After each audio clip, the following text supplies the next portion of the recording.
Grenada to host first ever China CARICOM anti-corruption conference next week. Details of this story and more in the National Report.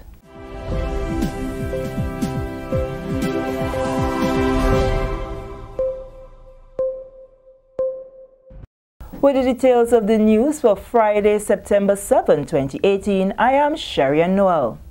Top-level officials from China and CARICOM will begin arriving here this weekend for the first ever China CARICOM Anti-Corruption Law Enforcement Cooperation Conference, which takes place at the Grenada Radisson Beach Resort on Monday.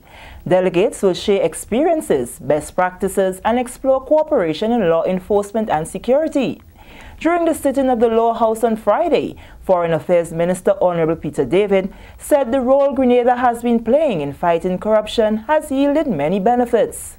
The Chinese government was so pleased with that, Mr. President, and coming out of that, Mr. Speaker, that next week, Monday, we will be hosting the first ever China CARICOM Anti-Corruption Law Enforcement Cooperation Conference. That conference will have in Grenada ministers from all of the CARICOM countries, including some who do not have relations with the People's Republic of China. We will have persons from the Ministry of National Security, persons from the Financial Intelligence Units, persons from the police force, ministers of Home Affairs. This is the first ever conference in the Caribbean between CARICOM and China. It will be officially opened by Grenada Prime Minister Dr. Keith Mitchell. To set up a mechanism for cooperation with respect to persons who enter the Caribbean, a business done in the Caribbean, business done in China. The fact is, Mr. Speaker, that the CARICOM and China are becoming much closer. And in that regard, mechanisms for cooperation at the security level have become necessary. The Grenada government is providing further clarity on the newly announced interview waiver policy for persons seeking renewal of their U.S. visas. Following the announcement of the new policy Thursday, several questions have arisen, particularly from persons with interviews confirmed for next week. Government is therefore advising that persons who would have booked appointments for visa renewal prior to Thursday's announcement should keep the appointment at the U.S. Embassy in Barbados. Persons who have confirmed interviews but still wish to avail themselves of the opportunity for an interview waiver can do so, but this will entail submission of a new application for renewal, complete with a fee of $160. All other persons with effect from Monday, September 10th can immediately utilize the option of an interview waiver, providing they meet the eligibility criteria. Applicants are reminded that the eligibility of a waiver does not automatically entitle them to a waiver, as some persons may still be required to appear in person. To be eligible for the interview waiver, applicants must hold a Grenada passport and their visa must not have expired for a period exceeding 12 months. The 13 members of the House of Representatives who were present at Friday's sitting have given their overwhelming support in favor of the Caribbean Court of Justice as Grenada's final court of appeal. Two members, Honorable Alvin Dabrio and Honorable Yolan Bain Horsford, were absent, although Mr. Dabrio did indicate before he left the proceedings earlier that he was also in full support. The first reading of the CCJ bill was done more than 90 days ago, in accordance with the Constitution that at least 90 days must elapse between the first reading of the bill and its second reading. The London-based Privy Council is currently used as the final court of appeal, and a referendum on November 6th will determine whether Grenada will use the CCJ as its final appellate court. Over the many years, we have been advocating for such a court. Its benefits have been articulated time and time again, Mr. Speaker, and I'm sure members will refer to the benefits of acceding to the Caribbean Court of Justice, Mr. Speaker. But we here, Mr. Speaker, must pass this bill with a 2/3 majority. That is, 10 members must vote yes, if we must advance to the next stage of the constitutional amendment, which is to go to a referendum.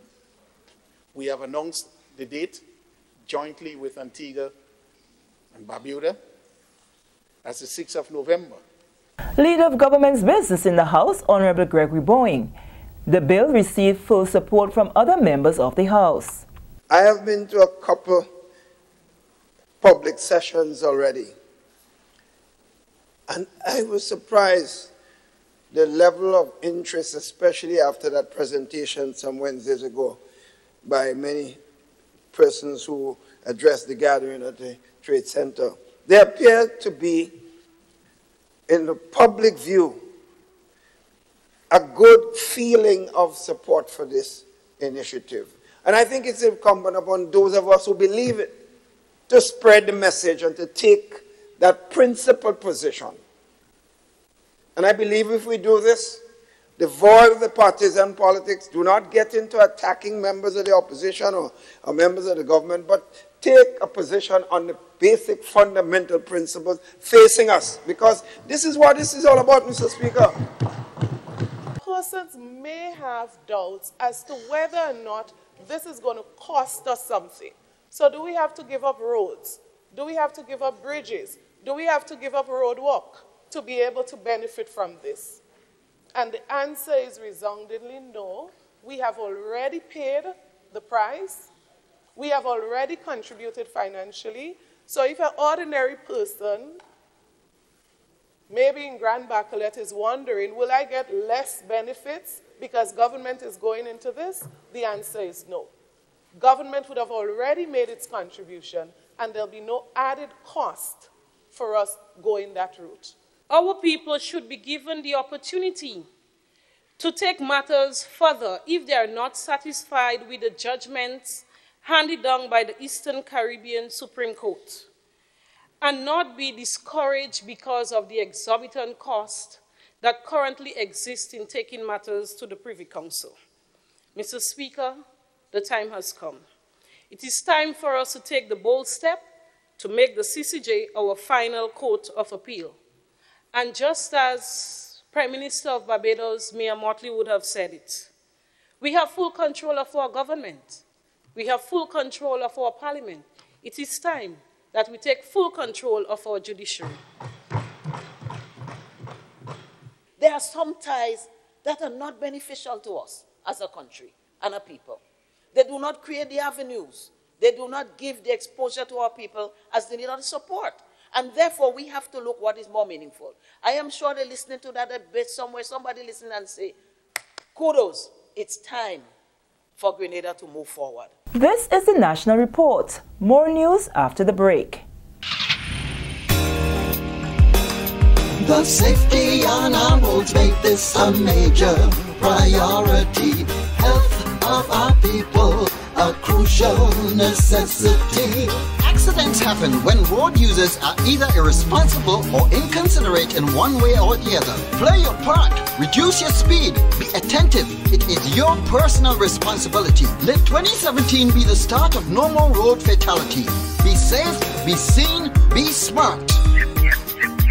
So let's wise up as a nation. Get to your destination safe.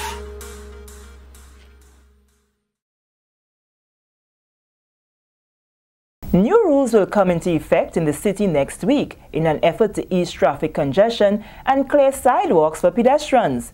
Vendors plying their trade along the sidewalks will be moved to an alternative location. Planning officer in the Ministry of Infrastructure, Esther Thomas, says vendors must view their business as a legitimate one and abide by rules. Vendors must vend in an authorized location. And one of the main authorized locations that we have in Grenada, in St. George's, to be specific, is the St. George's Market. And hence, the whole reason behind us relocating vendors from the streets of St. George's, which is a no-vending zone, unauthorized zone, if I should say, into the St. George's Market. And this is part of a bigger plan in enhancing the aesthetic of the St. George's Market. ASP Linford Kingston, officer in charge of the traffic department of the RGPF, says vendors have to learn to conduct business within designated zones. As of Monday, please God, the persons who vending in these areas that are prohibited for vending will be relocated at the St. George's Market. Over the years, persons vending on the sidewalk, they have been left to vend on the sidewalk, but we have now decided to ensure that they ply their trade in a more structured manner. And therefore, the RGPF and the ministry is working together. The offense for illegal vending prior to 2010 carried a fine of $24. However, ASP Kingston says since the revised laws of 2010, the fine is now $1,000. And now recapping the top story. Grenada to host first ever China CARICOM anti-corruption conference next week. And with this, we come to the end of the National Report. I am Sherry-Ann Noel on behalf of the entire news team, wishing you a pleasant weekend.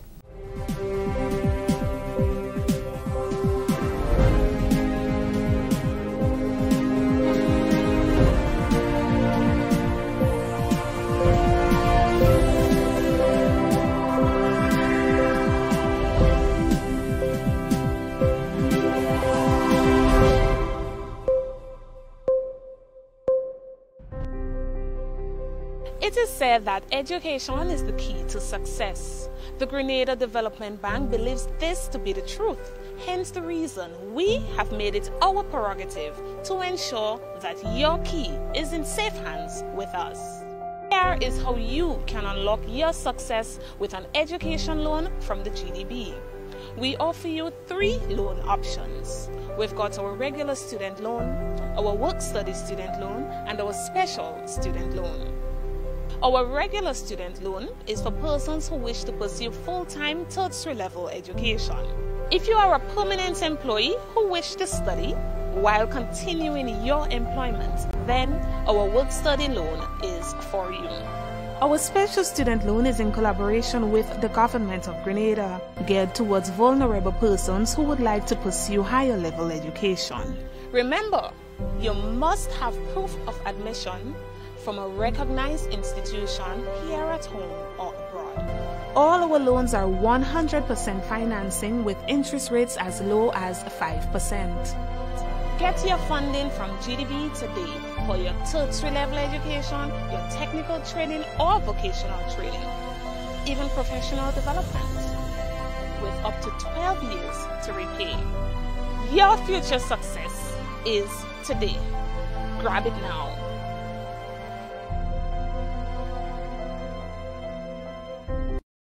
Stay up to date with all that's happening with the new national party, NNP. Send us a message via text or WhatsApp on 405-8683 with your name, email, and constituency. Stay in the know with NNP. Get updated.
Stay up to date with all that's happening with the new National Party, NNP. Send us a message via text. Production of the National Water and Sewage Authority. I'm Wendy Chateau. The National Water and Sewage Authority is moving toward having more direct contact with its customers. This with the implementation of a mobile database that would allow the company to streamline its communication with targeted customers when the need arises. This week, we focus on efforts by NWASA to ensure that customers are reached directly whenever there will be an interruption in their supply. Communications Supervisor Mrs. Jamila Samuel explains.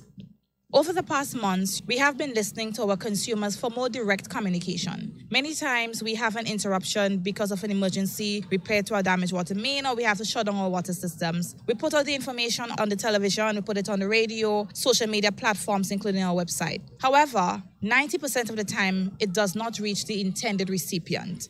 So our consumers have been asking for a more direct communication with them. So over the past months, we have embarked on a project whereby we are able to develop our database, and our consumers have been able to provide us with their mobile numbers that we will be able to send text messages directly to their cell phones, be it disconnection, be it interruption in the water supply.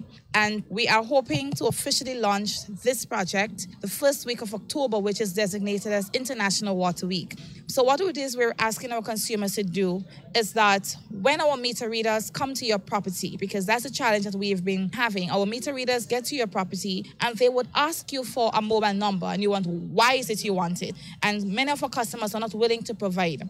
Think about it. When your water supply is interrupted, I think you would like to know. If your service is done for disconnection, you would like to know to avoid the inconvenience of a reconnection fee. So this is the reason why our meter readers are going to ask you for your mobile number. And it is not just about the mobile number of the owner of the account, because the owner of the account might be your grandmother who does not have a cell phone. But you as the aunt, or you as the cousin, or you as the daughter or the son lives within the house. And we are able to get that information, send you a text. So we send you the text that tells you water interruption for your particular community, your particular area, and you receive it. And at the end of the day, you are able to have water stored. So we're just asking for persons to give access to our meter readers, those telephone numbers. When you also come to pay your water bill, update if you would have changed your cell phone number, provide us with that new number so that we are able to have it on our system. And in the not too distant future, which we're looking at October, we will be able to send you direct text messaging alerting you of water interruption. Again, we encourage you, the customers, to ensure your account information is up to date by providing our meter readers or cash officers with your current mobile numbers. This will ensure that you are not left wondering why you don't have water in your pipe at any given time. That's where we end this morning's edition of Waterwise. On behalf of the entire team at NWASA, I am Wendy Chateau. Have yourselves a wonderful day. NWASA's Grenville sub-office is now at a new location on Ben Jones Street, Grenville, St. Andrew, in the ground floor of the former Baines upper level building, directly opposite Sparks Electrical. Our office hours remain 8 a.m. to 3 p.m. Mondays to Fridays. Visit us to make payments on your water bill, for customer services support and application for new water connections. We remain committed to meeting all our customers' needs. Our Grenadian people are proudly Caribbean, and we continually strengthen the bonds of the people of the region as together we embrace our collective destiny. We are the children of Marcus Garvey and Bob Marley, of Vivian Richards and David Rudder, as Caribbean as West Indies cricket, and as Caribbean as the University of the West Indies. We are reggae, we are soca, we are one vibration. Break the chains of colonialism for one united Caribbean. The Caribbean Court of Justice, proudly ours. Rising out of the ghetto, third world, stagnation, and reaching out for tomorrow with a world vibration. It is said that education is the key to success. The Grenada Development Bank believes this to be the truth. Hence the reason we have made it our prerogative to ensure that your key is in safe hands with us. Here is how you can unlock your success with an education loan from the GDB. We offer you 3 loan options. We've got our regular student loan, our work-study student loan, and our special student loan. Our regular student loan is for persons who wish to pursue full-time tertiary level education. If you are a permanent employee who wish to study while continuing your employment, then our work-study loan is for you. Our special student loan is in collaboration with the government of Grenada, geared towards vulnerable persons who would like to pursue higher level education. Remember, you must have proof of admission from a recognized institution here at home or abroad. All our loans are 100% financing with interest rates as low as 5%. Get your funding from GDB today for your tertiary level education, your technical training or vocational training, even professional development, with up to 12 years to repay. Your future success is today. Grab it now.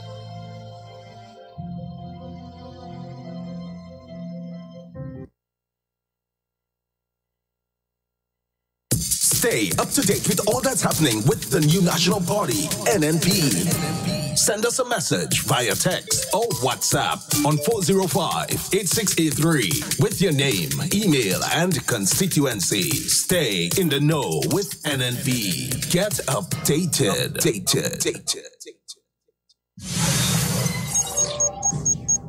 You're listening to Hard Talk Grenada via www.hardtalkgrenada.com.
And good morning to you, Grenada, Carriacou, Pity Martinique. Once again, it's time for Hard Talk. My name is Sheldon Scott. I'm Devon Romain. It was one of the most difficult things to actually cut steel pan day. I know it. It's difficult. Sweet pan music. Yes, man. Which band was playing that? There is then Amoko Renegades. Is Amoko Renegades? Yeah, Amoko Renegades. Yeah, that's some Trinidadian bands because the local bands who are asked to give me the music and give me you see how they playing. So you see, we have to find music from way. Nah, man, but we have to quite across the water. Brian. That is nothing. We run in the pan. Hard Talk is the only program. You're going to hear Parang when it's not Christmas. You're going to hear Steel Pan when it's not Carnival. and you're going to hear independence tune when it's not independence. We ain't talking it. We just play it. In fact, watch. Let me hush him out and give them the rest of that steel pan. Watch. We hush him out and get the rest of that, and then we go start to talk. Sweet music. We're fine. We give them the rest, and then we go start to talk, Devon? Yep. Yeah, let me give them the rest of that, and then we go start to talk.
Yes, indeed. Wow. Yeah, boy. Yeah, drummer Wow. going in between there and thing, man. Now you hear them tenor ring, boy. But you hear them guitar boy. I hear them bass pan. Yeah, man. Them bass band and them give some real pum pum in between there. Yeah, they pum sing, pum. they singing it out Pum for you, pum. man. Ding ding ding ding pum pum. Yeah. What a way to start this morning. Yes. What a beautiful morning in Spice Country. Pan music, it's alive. Yes, indeed, yeah. And it's only hard talk you hear them. Yeah. Station. You wouldn't hear Them that. the rest of fellas, they ain't playing pan at all. Not well, outside of Campeche. Campeche does play pan. Yeah, Campeche go dig it up and yeah, Mr. Roll Gath. Mr. Roll Gath, good morning, sir. Yeah, he does play pan. Or if you have Uncle Lou on a Saturday, Uncle Lou does play pan. I can't. You ain't go hear that on other mother station and them day. Only you hear Vibes Cartel and thing. If Vibes Cartel do a pan tune, you go hear it. Yeah. Oh, he in jail. Okay, Movado or Popcorn. Yeah. If Popcorn pop up and tune, you go hear it. Popcorn or popcorn. I don't understand popcorn, how popcorn, popcorn. I mean, I don't know if it's popcorn, roast corn, boiled corn, any kind of thing. With some corn. With some corn. Anyhow, our friends down there at Vector Control, you need to link us up. Yeah. We don't have the updated schedule from you guys. Yeah, we know that you all are busy, yes, so it's not like we're upset or anything. We know that you guys are extremely busy. Most likely, right now, the team is out there and they're busy. Hey, good morning, Melissa. How are you this morning? Hope you're having a wonderful morning this morning. And Brenda and Louisa and Deepo, we know you're loving yourself. Yeah. Brian, I know you're loving yourself this morning, man. Oh, good.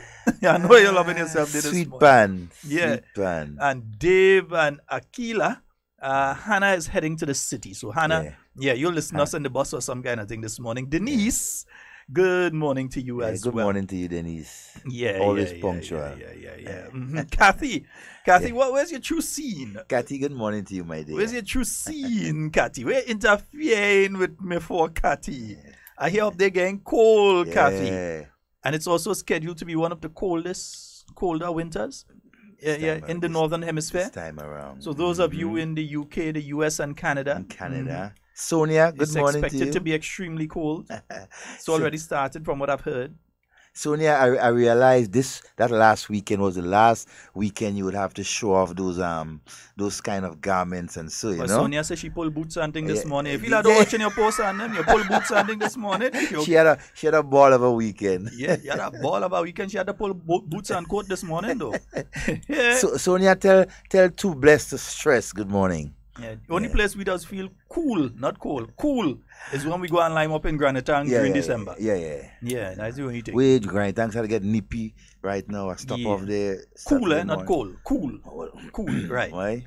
Hey, folks, just to let you all know the schedule of meetings that is coming up. And Deepo, when did I pass by Cami? I passed by Cami during the week last week. I passed by Cami. I haven't seen her this morning. Yeah, she's okay. The foot is giving a little problem. You know, it does that every now and again.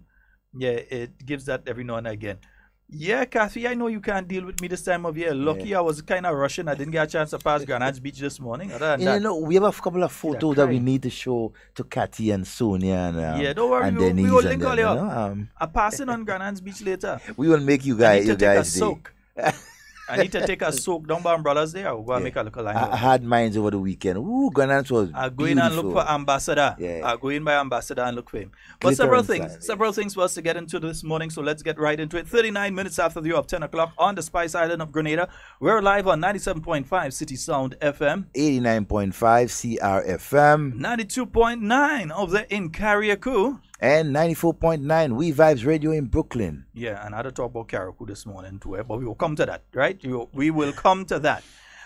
In the interim though, just to let you all know, the various meetings that are taking place, the constituency meetings, each of the members of parliament, they are holding meetings. They are holding meetings, different parts of their constituencies to inform you, the Grenadian people, on several issues. So you'll be hearing about what has been done thus far, what is taking place, and what is soon to come, and what is to come a little in the future. So you'll be hearing about the performance of the Grenadian economy, for instance. You'll be hearing, and you'll be able to ask questions. So you can hear about that, whether it's tourism or agriculture or construction. You can hear about all of that. the economy in general. You can give your ideas, you can give your views and your feedback and so on.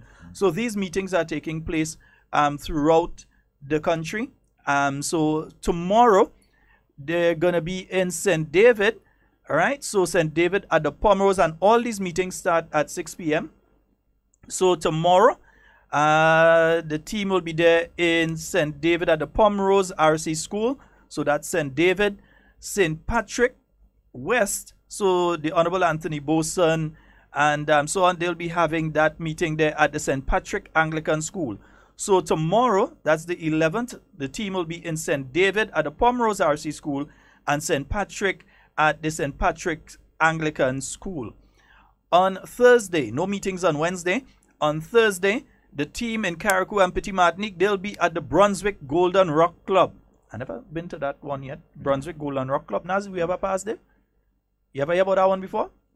Was it the first time for everything? Yeah, Carriacou and Petit Martinique, so they'll be in Brunswick at the Golden Rock Club. Maybe that's a new place? Yeah. Or maybe it's an existing place and we just haven't been there. We just haven't been there yet. Need to start lining in Brunswick a little more. Probably need to start going down in Brunswick a little more. Right, so Carriacou, Petit Martinique, Brunswick, the Golden Rock Club, St. Andrew Southeast, the Honorable Emmeline Pear, she'll be in Marquis at the basketball court. St. George Northwest, Prime Minister Dr. the Right Honorable Keith Mitchell, he'll be in Mount Moritz. And St. Patrick East, they'll be at the River Sally Government School. All right, so on Thursday, again, Carriacou and Petit Martinique, Brunswick Golden Rock Club. St. Andrew Southeast at the Marquis Basketball Court. St. George Northwest at Mount Moritz. And St. Patrick East at the River Sally Government School. Also on Thursday, St. George Southeast, they'll be at the Marian Multipurpose Center. On Saturday, the team will be out there, St. Andrew Northeast and St. Andrew Northwest. They have a joint meeting that'll be taking place at the Paradise Government School. St. David, they'll be at the current government school. St. George Northeast, they'll be in Tempe, Mount Parnassus at the First Choice School, and Carriacou and Petit Martinique, they'll be at the Petit Martinique RC School. You're nipping the pen and it's coming through. Yeah. Carriacou and Petit Martinique, they'll be at the Petit Martinique RC School. St. George Southeast and St. George Southeast, St. George South, they'll be at in Calivini. So let's go over that again. Just before you go, Sheldon, I heard Paradise Government School. I'm trying to figure out. Well, that's what I'm seeing on the list here. Yeah, that's why I picked that up because I can't recall. Paradise having a school? Yeah, a government school. Paradise having a school per se. I know of St. Mary's, which is Lafayette School. Right there. We'll reconfirm that one because we have some time. That one is on Saturday. So we have some time. Okay. So let's go over it again. Yes. Tuesday, so St. David, Pomerose, RC School, St. Patrick West at the St. Patrick Anglican School. Thursday, in Brunswick in Carriacou at the Golden Rock Club. St. Andrew Southeast, Marquis at the basketball court. St. George Northwest, Mount Moritz. St. Patrick East at the River Sally Government School. St. George Southeast Marian Multipurpose Center, St. Andrew Northeast and St. Andrew Northwest on Saturday. And we had to confirm the location because I found it weird and true tonight. Really? I never heard about it. Could be Parkley. They want to put, I don't know, Parkley government. I thought in Parkley this weekend gone. Yeah, I'm not too sure. So we'll confirm that. We'll find out, yeah. St. David at the current government school, St. George Northeast in Tempe, Mount Parnassus. That's Tempe Mount Parnassus at the First Choice School. Carriacou on Saturday at the Petit Martinique RC School. So they're going up to PM. Mama Jane, Sherma, the troops, all yeah. The team is coming up there on Saturday to the Petit Martinique RC School. And St. George Southeast and St. George South, they'll be in Calivini. So quite a few meetings coming up there. We'll keep you informed about that. And also on Friday, there'll be the Senate sitting. They're going to be discussing the issue of the Caribbean Court of Justice. So that's going to be taking place on Saturday. Yeah. So quite a few. All right. Nice. Beautiful. Good. Nice. Okay. Yeah. So we letting all you know exactly what is taking place. Eh? Yeah. Rounds of meeting. And a lot of things will be discussed. More time. Teasing. We just teasing. As we had to start off the week. I behave myself, right? Yes. Hey, Just one or two things. On Thursday, we had that announcement by the U.S. ambassador to the region, to the OECS, and so that Grenada has been afforded, the opportunity to have visa renewals done without having to go to Barbados. Now, let's state clearly what this means, because I think a lot of people, up to this morning, I was speaking to somebody very close to me, and they had the wrong impression of what was taking place, because she was saying Grenadians no longer have to go to Barbados to get their visa. That's not the case. Okay, what it is if you are already the holder of a U.S. visa, you are presently the holder of a U.S. visa, be it a B1 or a D1 or whatever it is, you're presently the holder of a U.S. visa, it is no longer necessary for you, when that visa is expired and you need to renew it, it is no longer necessary for you to travel to Barbados to appear in person to the consular officers to have that visa renewed. Okay, let me say it again. If you are already the holder of a U.S. visa at present, or you have been the holder within the last year it expired, anytime between today and September the 10th last year. September the 10th last year, if it expired September the 10th last year, anywhere between then and now, within the last year, if your visa has expired and you have not yet renewed it, you no longer have to book a flight to go to Barbados and so on. You do your stuff online. You do not have to go to the U.S. Embassy here in Grenada. Let me make that absolutely clear.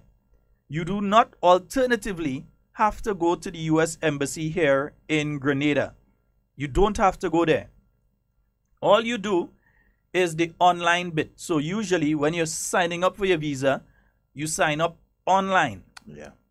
So you do the online part. So you go onto the internet and you do your documentation for your renewal, and you scan whatever documents you have to scan to send and that sort of thing.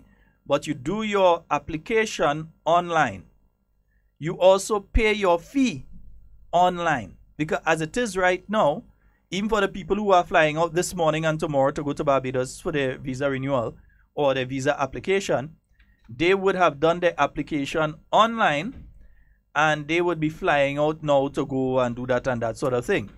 Those who just get the news last week and they already had the flight book. A fella call, he say, oh gosh, man, I'm a flight book for Tuesday already, man. He say, oh gosh. So, what you gonna do? Yeah, but the news was kind of circulating a little while, just they didn't officially announce yet. But several things. One, so you do not have to go to Barbados if you have to renew. Yeah, so you ain't going and appear in front no officer. You have to go and spend overnight and thing to renew. If you have to renew, you do it online without having to go to the U.S. Embassy here. You do it online, you pay your fee online, and then you go to either QuickPack or DHL or FedEx, and you send your passport to the embassy in Barbados. You no longer need to go. So you send it to them after you have paid the fee. You can't send it and then say, I go pay the fee if I get it. No.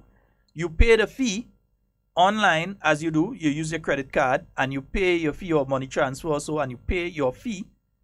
I can't remember the fee for visa renewal right now. No? Honestly, I don't want to call it because I can't remember it. But you pay your fee online and then you send your passport over to Barbados. So you're saving thousands of dollars. So a lot of the people that don't like Trump, at least one good thing come out of the presidency. Yeah. well, one good thing, at least. So far. So far, one good thing we will say, we get something good, right? So it's going to save a lot of Grenadians thousands of dollars, because you know it's over $1,000 for the ticket if you had to go to Barbados. Yeah, plus then you had to accommodation, thing to eat. So you're talking at least for one person, you could cost them anywhere between $1,500 to $2,000 just to spend. And if you know what you're doing online, you don't need to hire anybody to do your application. You could do your application yourself. Then you just have the fee, and then you just have the courier service to pay to send it and for it to come back. That's it. That's all you have to pay now. So you save yourself thousands of dollars, right? So that's one part of it. One of the questions that have been asked is for people who are applying for the first time. People who are applying for the first time still have to go through the process of going to Barbados. Let's say that again.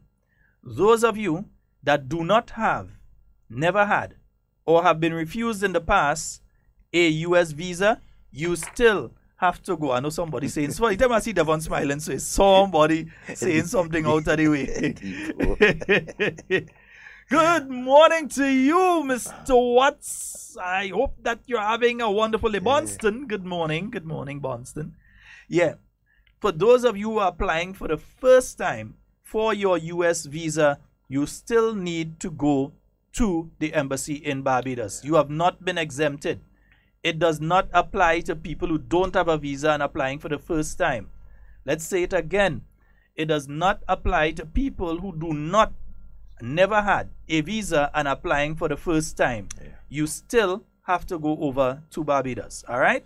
Okay, Popo? Also, to the embassy reserve the right, even if you already have the visa and its renewal, they reserve the right to also tell you, look, we cannot do it here. You still have to go to Barbados. So there are things that they could message you and say, we want to see you in person. We want to see you in person for whatever reason. They might have some question marks above you. You understand? You know, if you belong to ISIS or... So bear that in mind. So bear that in mind. They reserve that right to to do whatever needs to be done. Next thing you had surgery and you change your eyes.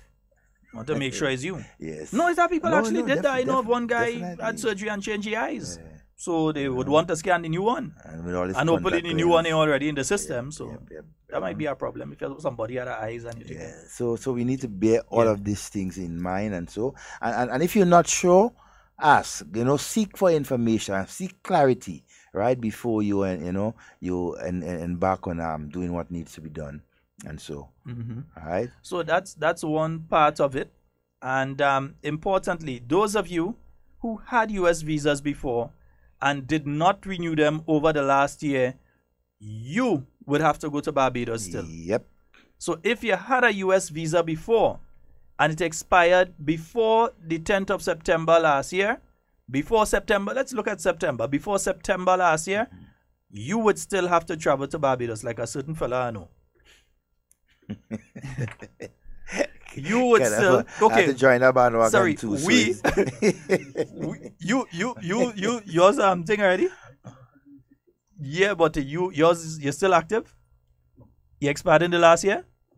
Okay, well you could get away, but me and Devon still had to go Barbados. We had to spend the money. That money hurting me, boy.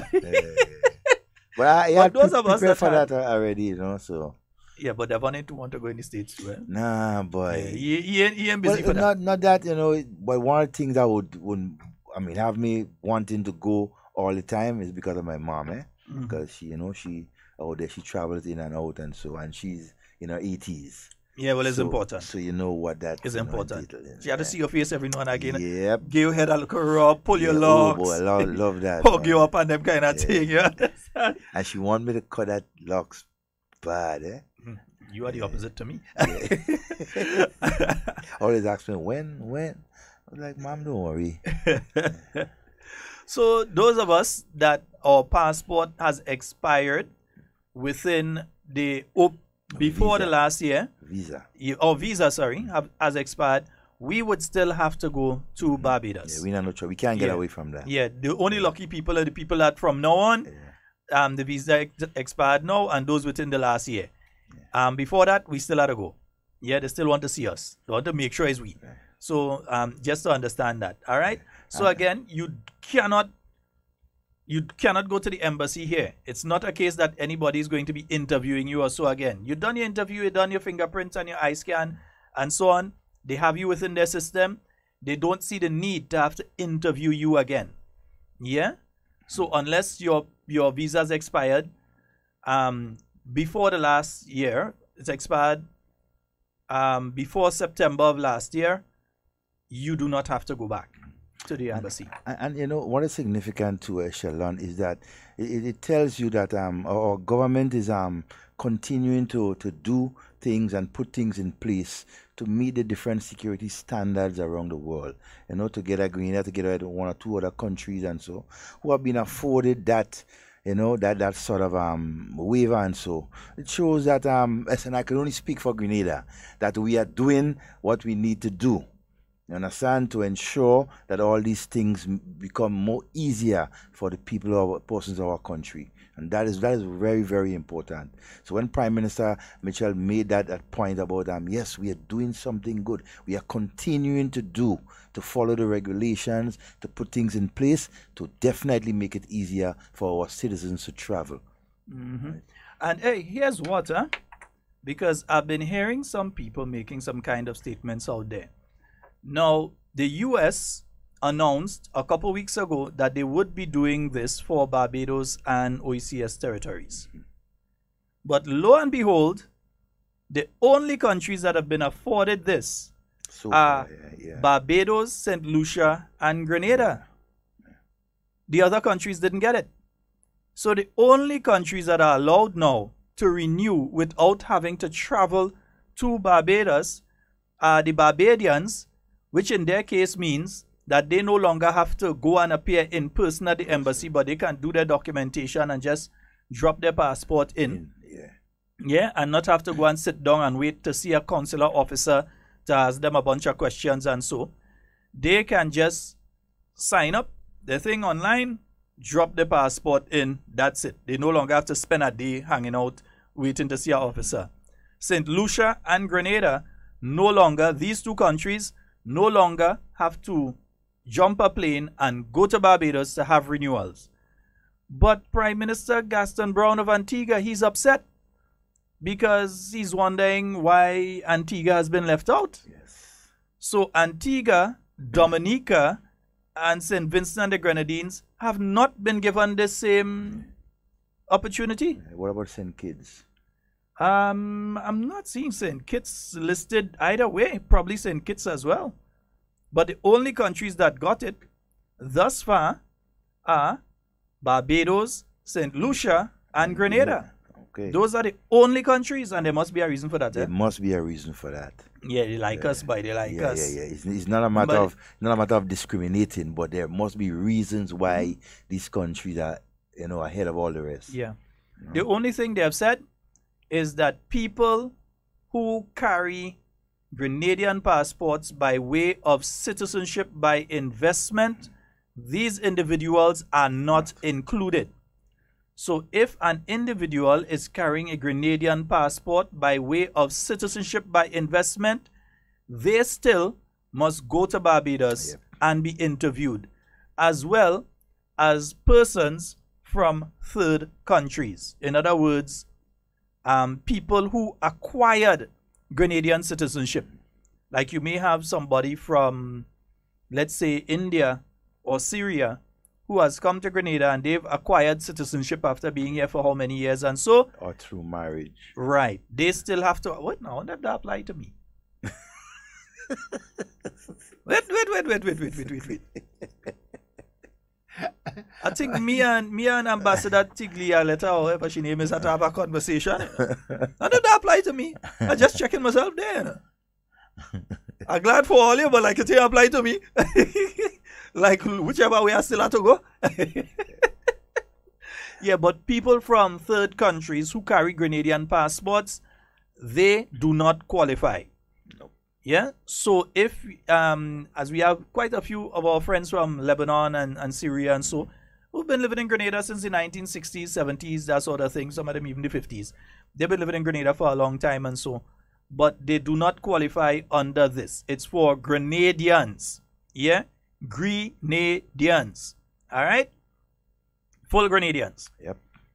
Right? Not if you have acquired Grenadian citizenship through marriage or economic citizenship or so, you're from a third party country, you must still go to Barbados.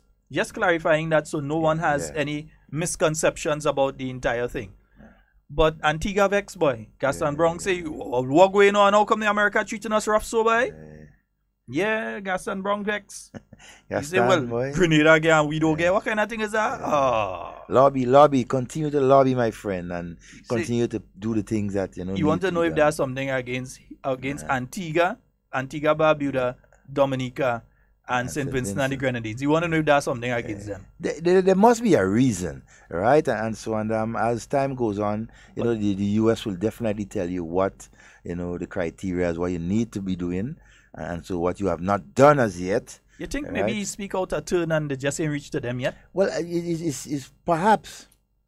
But it must be a reason, because the first place they come is Grenada, Yeah, there has to be a reason. After Barbados, the first place that they came is Grenada. And so I mean, the first place. So it's not a case of, they're doing that for everybody and Grenada just get. Antigua ain't get it. St. Lucia ain't get it. Not St. Lucia. Not St. Lucia. Antigua, Dominica, and St. Vincent ain't get it. Yeah. St. Kitts, I haven't heard anything about them as yet. So again, based on the Americans, I'm thinking it's a process, right? They're doing, in my view, sometimes they need to meet certain criteria, and you put certain things in place and so on. Perhaps Grenada and the other two countries have been doing that and has done that and met the criteria, because you're understanding the security clearance that you need from the Americans right now to travel into their country. I mean, it's stringent. We need, they ask you for everything, right? So as Prime Minister said, we are doing something right. Yeah. Right, to be afforded that opportunity. He was right to say we're doing something right. He was right. We have a caller. Good morning and welcome. Morning, brothers. Good morning, Doc. Morning. Well, as I refer to you two gentlemen as my brothers, I think in a similar sense, I would prefer to refer to my Antiguan brothers and sisters, as brothers and sisters. Yeah. And indeed, I could understand in some measure the feelings of the Antiguan Prime Minister. I think especially from first world country as the United States, making a decision which concerns an issue that impacts all of the region. I would have expected that from the onset, some clarity will have been given as to the rationale for the action taken, and it's in that context I would say that I can understand the gentleman raising the question, because I'll prefer, as Caribbean citizens, the action taken should apply or could be applied across the board to our Caribbean people. You understand? This is just my thinking at the moment, and I say so also in the context, I think, on the 6th of November upcoming, the people of Antigua will be going to the polls to answer the same question that is being put before us. They also they will be making the choice to remain in the Privy Council or move forward, as I advocate, with a Caribbean grown institution that is the Caribbean Court of Justice, And I think in all ways we have to see how we could act as collectively as possible. Even presently, the possibility exists that our weather system will be faced by a weather system, some of our islands, including our own islands. So as much as possible, I think we have to think and operate as Caribbean citizens, because indeed, although persons, we have made one try. The federation, in some sense, is a must. Thank you, gentlemen. Doc. Yes, yes. Concerning this, the thing with Dr. Phillips, I'm trying my best. We can't put our hands on it as yet, but I'll try my best to just see what can be so done. that the public will understand the question I raised with Brother Romain, obtaining the discussion given by UE professor, our Grenadian daughter, Dr. Philip, out of Mary. And I remember during a few months leading up to the referendum, she came and presented a position paper on the referendum. I think she has in there very materials, information which are relevant and pertinent to the question of us acceding to the Caribbean Court of Justice. And if a possible hardcore could get it, they could make it available to your listenership on one of these afternoon. I think it's very pertinent information, including that of Dr. Mia Motley. Thank you, gentlemen. All right, thank you. Take care. And Devon, you had asked earlier about St. Kitts. Yeah. And I just read another article, and the other article has St. Kitts as benefiting. Okay. So apparently when Prime Minister Gaston Brown was making the statement that he said 3 within the economic union have been approved while 3 have not. The 3 that have been approved does not include Barbados because Barbados is not in the same economic union. Exactly. So it's Barbados, Grenada, St. Lucia, and St. Kitts and Nevis. And I should have remembered that I read an article just on Friday, because I'm linked in with some of the St. Kitts news outlets, where Prime Minister Timothy Harris was praising the fact that now Kittitians no longer and Nevisians no longer have to leave and go to Barbados to renew their visas. Yeah? So I should have remembered that. I honestly should have remembered. I did read that article. I see everything going on in St. Kitts. I kind of follow them close. So we have 3. That means we have 3 more to go. Yeah. Right. Now we have 3 more to go. They have 3 more to go. We on already, you know. What I'm saying, we can't say nothing next thing to take it back. As OECS countries. Grenadian hush. Only hush. Next thing we go and say something and then you forget who we dealing with her. The T man, you know. Next thing you get next thing you get about 4 tweets. Next thing you get removed in a tweet. You know? In one tweet, boy. This man like to tweet. You get a tweet. Next thing you hear Grenada, no longer. Dr. Tweet, you know. Yeah. That tweet putting him in trouble, though. Next thing the thing gets sweet and we get a tweet, nah, it's okay. Hush. Well, that's good. That's good to know that, you know. Do like fowl. Eat your bread and wipe your beak. Wipe it on the grass. But yes, indeed. So that's it for the visa issue. Also, over the weekend, we saw what the new money is going to look like. And Mr. Technical Man, give the folks and them a little view of what the new EC currency is going to look like. So as of 2019, next year, we're going to see a new type of money coming out within the Eastern Caribbean. So we're going to have some new money, new looking money coming out, right? So it kind of, it long instead of wide, thing. The design has changed.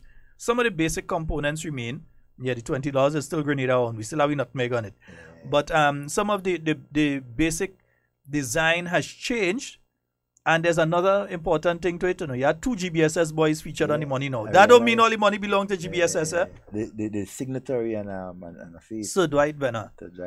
Sir Dwight Venner, a former student of the Grenada Boys Secondary School, together with Timothy Antoine, the governor of the bank. His signature is on it. So, Grenada up in that, boy. We up in that. We up in that in a big way. So, the Eastern Caribbean dollar, the signature on it is a GBSS boy, and then you have a GBSS boy picture on it too. So, if you don't see Timothy's signature on the money, you know you do good. Straight up, you do good. Yes, indeed. So that new currency is going to be released as of 2019. They didn't state specifically if it's going to be January, February, March, whenever. But that new currency, those of you on the Hard Talk Live, you're seeing what the new $5, $10, $20, $50, and $100 bills are going to look like. So it's going to be coming out as of 2019, not this year. Yeah, they're making sure they spend all that Christmas money and things like come inside, and then they go start to filter it out. Yeah, this one is going to be extremely difficult to counterfeit. One, for those of you that are familiar with the new Canadian dollars and the British pounds, which are polymer, it's not paper, it's a sort of plastic mix kind of thing. So the money itself is going to be hard to damage, hard to destroy, and absolutely nearly not impossible. Nothing is impossible, but almost impossible to counterfeit. And I think one of the features too is certain part of the dollar there is a clear. You can see right through it. One of them, the money you can see right through it. This one. Yeah. Well, this one is it's the plastic sort of material, and so it's a lot smoother, and it also helps for people who have disabilities, vision disabilities. Well, different abilities. I don't think that disability, a different ability, because hearing and thing does improve. But it's going to have some raised portions on it. In other words, there's going to be braille on the money itself, so that a person that cannot see, when they receive the money, they can feel it, and they could feel what money it is. So there's going to be braille on it, a raised portion, some dots on it, that are going to tell the people what money it is that they have in their hands. Yeah? So new security features and so on, the new money that's going to be released. And again, nutmeg. Yeah, we have some nutmeg on the 20-day, boy. Yeah, Grenada punching heavy up in that new money. Between me and you, I like Dwight hairstyle, you know. He never changed that hairstyle. You know? I sure that man. Well, I wonder if they used to let him in GBSS with that hairstyle. Well, perhaps Afro. Back in those days? Yeah, Afro, man. You could have go with Afro. Did allow Afro? Yeah, man. The GBSS? The grammar school? Yeah, they allow Afro. It's still about in the 70s, you kind of break through for set of Rasta men. He looked like the 50s or some kind of thing. Yeah, the 50s and 60s and so perhaps. So the Afro was there. But I would love to see him in a GBSS outfit. You understand? His head style and everything. But due to the fact is 2 GBSS boys punching every day, you know what will take place?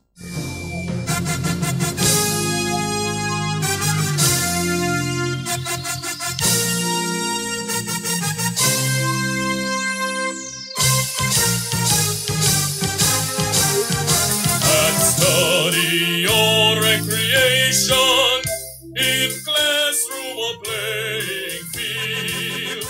Let those of each generation respect to tradition yield. The feet of fathers and brothers are beacons marking the way. The torch handed on by others, we must keep alight today.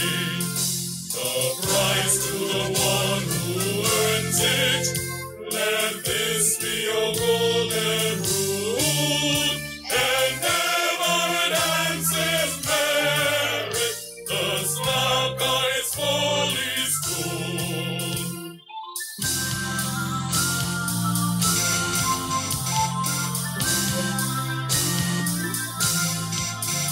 He also ran in the champion, each one can but do his best.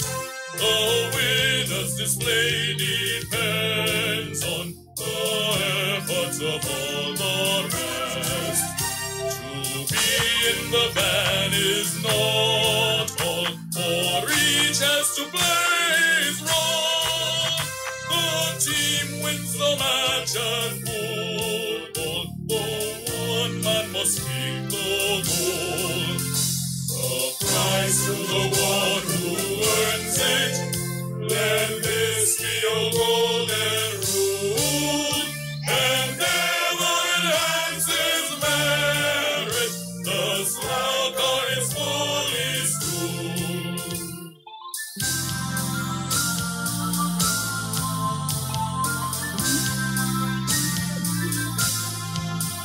It's a time or vacation, a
still remain.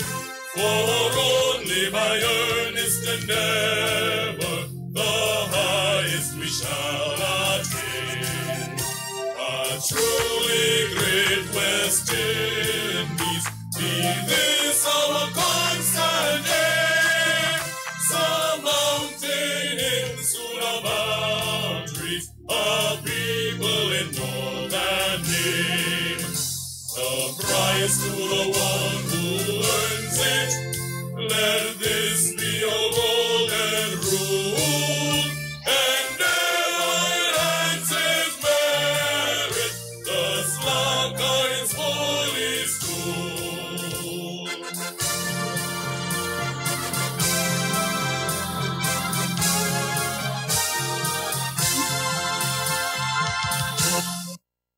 All right, yeah, Devon, you happy now? Nazim, you happy now? Ole happy now? Price to the one who earns it. Folks, let me give a disclaimer. I ain't go to GBSS, I never go to, well, I went to GBSS as in went up there and different thing, yeah. I never went as a student, yeah. But that's a proud moment for... I was there as a student, but not a student at GBSS. I was a student at TAMCC. So I can't say I was never there as a student. That wouldn't be truthful. But I wasn't a student of the GBSS. It's definitely a proud moment for the GBSS outfit. You have the signatory on our money. It has been Mr. Timothy Antoine. Yeah, governor. The governor and the former governor, Sir Dwight Venner, faces on also on the money.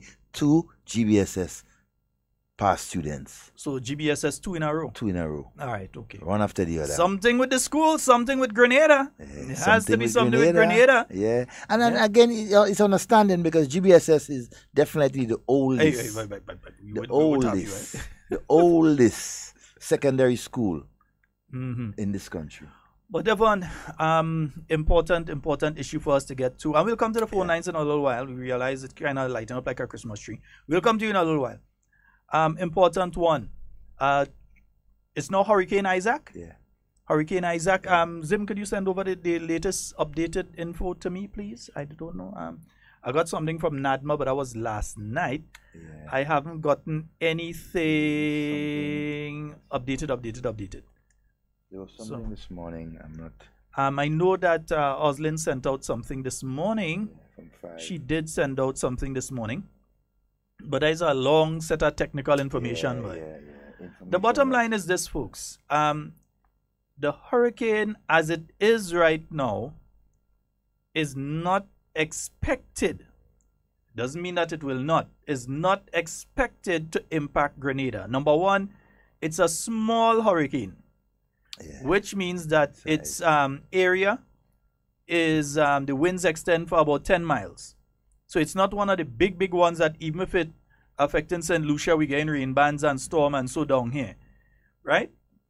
It is at this time, along the track that is taking, it's more expected to affect more than likely Dominica, St. Lucia, Dominica, and the French islands, Guadeloupe and Martinique and so on. So it's more on that trajectory, that line at this point in time. It does not mean that we should not keep an eye and we should not, as usual, continue to be prepared. So we can't wait until NADMA say, he coming, to say, head for the hills. We can't wait for that point in time. Preparation always. Keep the drains clean. Keep the trees trimmed. Things like the piece of galvanized and so on that in the yard that may become missiles in high breeze, get rid of them. Because hurricanes are a thing that 1 minute you head in one direction and next minute you take a next one. Exactly. Conditions. Remember, Ivan was not supposed to be coming with direction. Ivan, all kind of models and projection, and Ivan was supposed to be going up, and St. Vincent was supposed to get it just a few days before, a few hours before. You said, oh, he passing between Grenada and Tobago. And then he was hearing, oh, he passing to the north of us, is more St. Lucia, go get it. All kind of thing. And all they say, Ivan decide he coming where he coming. Yep. Right? So it is not that we should panic. That helps nothing. It is not that it is aiming for Grenada. That is not so. But it is a hurricane. This is the hurricane season, and we are in the hurricane belt. So we need to be prepared. We need to ensure that don't wait until when NADMA comes out and say, well, we under a watch or a warning. We are not under any watch, warning, or wagon. We're not even under a wagon right now. We're under nothing right now. Yeah? But we don't wait until when NADMA says we are to rush and go and try and bout all the cricks in Foodland. Foodland in Tongue, good morning. We'll come to something about it just now. Foodland in Tongue. And you go by Calico and you try to bout all the cricks Kenny have. Or you're running by Andal and try to bout, Mr. Andal morning, try to bout all Andal tin stuff and all the cricks and all them kind of thing inside the place and thing to make juice, and you're trying to buy out all the sugar you have inside it because you don't know when you're seeing that again and all kind of thing. This is something that you should be doing over a period of time and have at home. I have some tin stuff and so at home. Maybe I should not say that, but next thing them looters go come and hit me. Nah, they ain't go come in my yard. Continued preparation is key. Yeah. But everybody should have some. Yeah. At least a couple days. At least if I usually they say 3 to 4 days. I kind of survivalist. I say a week. Especially water. Mm-hmm. Water in particular. You must at least 3 days, no less than that. But as Sheldon said, for as long as you can. Yeah. If you have 4, 5 big Zimbo that you can fill with water, cover them properly, and so all power to you. And so because you may be helping somebody, with water who may not have for some reason or the other. Mm-hmm. So if you can, do more. And there's no need to go into panic mode now because a lot of people are, we're not hearing NADMA, we're not hearing NADMA. Yeah, I do have my issues with that. But outside of that, we have to be prepared. We can't wait to hear from them to decide that we're going to get prepared. Be prepared. Like them Boy Scouts and them I was never in. Be prepared. I probably went to one Boy Scout meeting and never went to the next one. And then be prepared. Yeah. It's important. From the beginning of the hurricane season, NAGMA has been giving information and telling you about your preparedness for the hurricane season, right? So there must be no excuse, right, by our citizens for not being prepared. You may not be fully prepared, right? And you can't be, right? But you must stay informed, right? Do the necessary. Have your everyday your supply of water. The regular things. Always be on your P's and Q's, right? And so don't be caught off guard. Yeah, I tend to really dislike the technical information because I think that the vast majority of the population is not technically inclined in relation to X amount of millibars and this sort of things. Break that down in our term. What is happening is that it definitely is strengthening. It is getting stronger. It is expected to get stronger and then weaken just as it gets to the islands. Which one of the islands? We hope none. We hope it dissipates. Yep. But with that kind of heat we have in there, I ain't find that likely, last couple of days, like the whole everything just sucking out all the air. Hey, last night I sweating. Really sweating. Cathy, we ain't saying this to just tease you.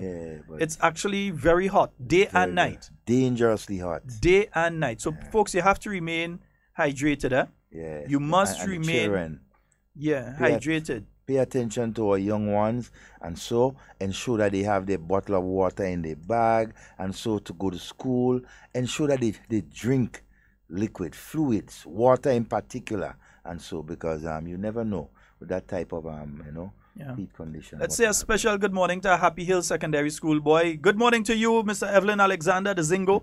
We hope that you're okay. Depot, we know you're Presentation Brothers College. They see Presentation Brothers College does create prime ministers, and GBSS does create everything else. So, but I would say, I telling you what them fellas from PBC say. GBSS had prime minister too. Only thing PBC had more. Okay. But they say PBC does create prime ministers, GBS does create everything else.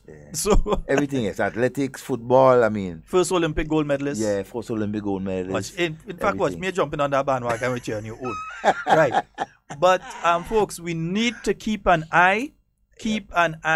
Yes, NADMA could release and that kind of thing, but we need to keep an eye on this system. Don't take it for granted. Don't take this one for a joke. And remember, this is the peak period for hurricanes. September. We have three out there. Yeah. One is kind of down we direction. It's still a little high from us, but it's our direction. It could dip. It could go up. It could do anything. It could stay right there and churn and churn and churn and build up and then decide. But it's expected that at the present speed and everything, that it would be making landfall somewhere in the Lesser Antilles on Thursday. Today is Monday. On Thursday. So that gives you enough time just in case, because it can't go to waste. If you are getting the proper stuff in place, it can't go to waste. It can't go to waste. Tin stuff and so, and you put everything together and so, it cannot go to waste. So you need to keep your emergency supply in place. Especially those of you who can afford to buy the tin of Crick's biscuit and so. It's a very good thing to have. Right? And so. A man said GBSS never had a PM. So which PM come out of GBSS? George Brizan. George Brizan wasn't a PBC boy? I thought George Brizan was a PBC boy. I don't know. I'll go argue that one. Me, I don't take it back. I'm not. I give anything. Let me put it in my most colloquial of terms. I'm not getting involved. When you look at the different prime ministers, no. I'm not. Jojo, you know you're needed here. Jojo, help us out. Nice. Help us out. A little bit rusty on history, but I think I'm correct. I'm not getting involved further. But just to say though, that we need to keep an eye. We need to monitor the system. We do not need to go into panic mode, but we need to be in safe mode. So, you have overhanging branches, trim them. You have loose objects from, you were doing some construction or so, and you have some galvanized, some plywood and some other pieces of lumber and so on in the yard, or you have branches and so from trees that you have trimmed that's still in the yard and that kind of thing. Get rid of them or secure them, because you might have your supply of water, you might have your water tank, and then a piece of 2x4 becomes airborne and you no longer have your water tank. Your supply of water is gone because you did part of the preparation but you did not complete the process. Or you might cause your neighbor to lose their supply of water and then they have to come by you for help. You understand? And Fitzroy is making your fault. Fitzroy is making a very good point. We have to continue to encourage all our people to listen to the news, pay attention to the information on the radio, official source, right, of information as much as Facebook possible. is now official source. No, it's not. And folks, every time these things happen, there's some really, and I wish the police could really catch up with these people who've been doing this sort of stupidness. Soon time. There are people that are circulating WhatsApp messages with some voice saying the hurricane coming and this sort of thing. Listen, if you have my number and you make the mistake of sending that nonsense to me, I'm going to rough you real bad. I'm going to rough you. Because I think that we all should be at the level now that we understand and immediately see fake news and nonsense for fake news and nonsense. And this thing is fake. Number one, the person don't even identify themselves. Just me again. And then they come and they start with this. I listened to it because I wanted to hear exactly what was being done. There are some sick individuals in our region, because that song has it come out from Barbados. There are some mentally challenged, sick, narcissistic people that looking for attention and want to see how far this nonsense could go, and are putting out these things anytime they hear a system coming and trying to frighten as much people as possible. Folks, let's have enough sense to know that when you get these things, just delete it. It didn't come from NADMA. It didn't come from NOAA. It didn't come from the regional body. It didn't come from the Trinidad and Tobago Met Office or the Grenada Met Office. A person just come and say, it's me again. And you're going to take that as the reality and start to spread that? Come on. Let's have some common sense now, man. We need not to spread that. You all sending this thing around. Okay, George Brizan used to teach in GBSS, but he's a PBC old boy. Right. He used to teach in GBSS, but he's a PBC old boy. I tried to steal a prime minister. And he's not asking. No, I don't. I'm not even questioning Mr. Wells. The prize to the one who earns it. Let this be your golden rule. We have yet to have a GBS as Prime Minister. All right, in time to come. In time to come. In time to come. In time to come. But it's very important for us to understand, folks. Be very careful with fake news. Be very careful with what you circulate. Not because somebody says something on Facebook or on WhatsApp means it's true. You have a brain, use it. Yeah? Saying that to whoever make the mistake to send it. Good morning and welcome. Good morning, Sheldon and Devon. Oh, good morning, Camille. Morning, sweetheart. Somebody just tell me all this say good morning to me. Yes. Of course. I was by the hospital. Mm-hmm. You know, so I just come back here. Okay, I look for you this morning. I look for you this morning and I see you. Good morning to everybody. Yes. Patricia and Matthew, good morning. Mr. Watt, Bingo. Depot say good morning. Mr. Depodina and his wife. Miss Carrie not doing so. Not in good health for the past few weeks, And Sheldon. Yes, my love. Boy, I nine boy. You have some people in the area that's not nice at all.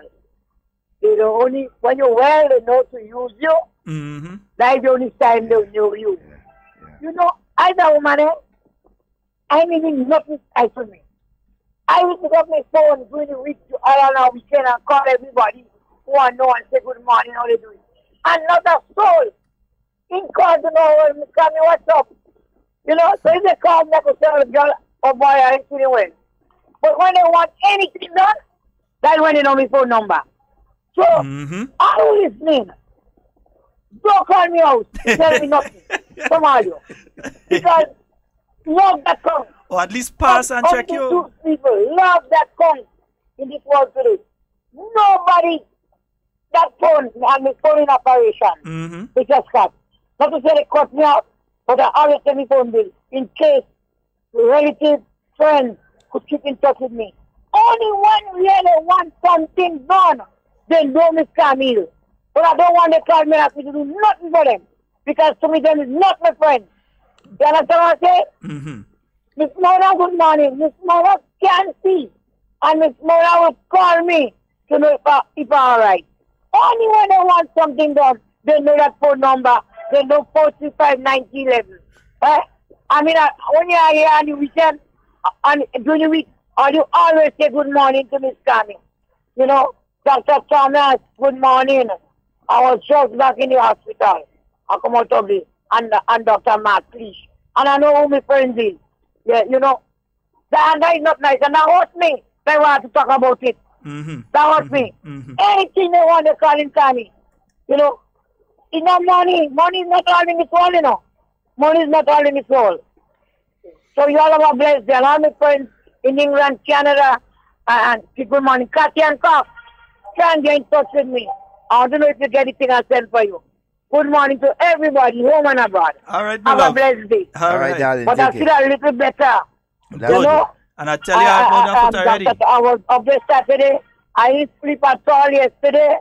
I was not well at all yesterday. I try to make it. I go by the hospital and I get medical medication. And Grenadians, don't say you are not in the hospital. Don't say there's no medication there. You have. You just have. I get some and I like to. Okay? Have a blessed day. Okay, all right, darling. Bye-bye. Take care. Yeah, sometimes you just have to pass down and check her too. Yeah. You have to pass and see how Cammie's doing. I warn her about that, but that tell her stay up. But you know Cammie ain't go stay up. No, Cammie that's the problem. She ain't staying off it. Yeah. All right, folks, 44073. You know, we can get a number for the whole program. 4407377. And 347-329-3101. Yeah. Before we go to Karakula, we go to Tong. Yeah. Them police clean town, boy. I hear so, boy. Yeah, they clean town. And you see, the thing is this, it got to a stage that it was beginning to become difficult for pedestrians and motorists in the town of St. George. Very difficult, yeah. Don't get me wrong, because I have people who selling on the street in town. No, they're not selling for me. But I have people who are selling in town on the street too. Yeah? So I understand.